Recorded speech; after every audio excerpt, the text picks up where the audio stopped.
Sometimes you want your footage as stable as your relationships. Unless your relationship sucks, and in that case, it would be unstable, which is not what we want. But then you could use Warp Stabilizer on it, which is what we're talking about today. Nice. We're going to be showing how to stabilize in both Premiere and After Effects, and we're going to include chapter markers below so you can jump right to what you're looking for. Okay? Okay. We have some footage here that we'd like to see more stable, so to start us off, all I need to do is drop on Warp Stabilizer, and right away it goes to work analyzing my footage and gives me these base parameters once it's done. It's possible that this is all you need to do, but I always go a little further to dial it in. Because if you look here, we are getting some unnatural warping. The first thing we could change here is our result. In here, you can go with no motion or smooth motion. If you're stationary and relatively smooth already, this can make it look like you shot on a tripod, so that's neato. But again, if you find yourself getting that wobble, you can change your method of stabilization from subspace warp to position, scale, and rotation. And now you'll get a more gimbal look.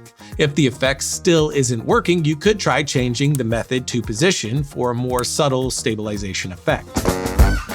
I'm pretty much always on stabilize, crop, and auto scale, but you do have some other options here as well. If we go to our first option, stabilize only, you can see what Warp Stabilizer is doing to your shot. Go one more down and it will crop so you can scale manually. Or our last option, synthesize edges, which will tell Premiere to avoid cropping and instead ask it to fill the edges with what it thinks belongs there. This works best if there's not a whole lot of detail in the shot, since it can create some funky artifacts. But when it's done well, it's like magic.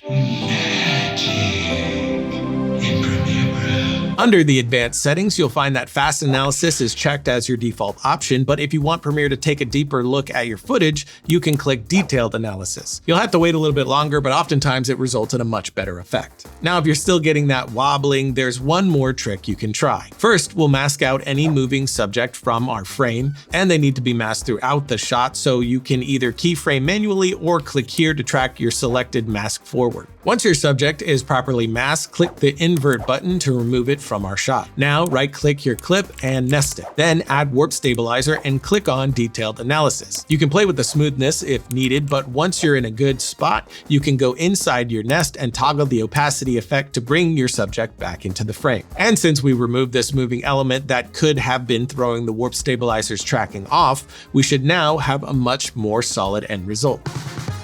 Stabilizing your footage doesn't just have to be about smoothing out a handheld shot. There's plenty of ways that you can use this sort of tracking for stylistic results. For instance, we can bring our footage into After Effects by right-clicking our clip and hitting Replace with After Effects Composition. Inside here, we're going to open up our tracker panel, hit Stabilize Motion, and set our target in an area with good contrast. For this example, we're going to be tracking the eye. Now hit Analyze Forward, and once it's complete, hit Apply. Finally, scale up to get rid of any black borders, and now we have our shot stabilized to the actor's face, giving us this great Guy Ritchie style effect. And if you want to see more stylistic ideas around tracking, check out the episode of my show Film Riot in the notes below, where we cover a list of fun ideas. But there you have it, a quick look at stabilizing your footage. If there's something you'd like to see us cover in the future, or if you just have a question, leave a comment in the notes below.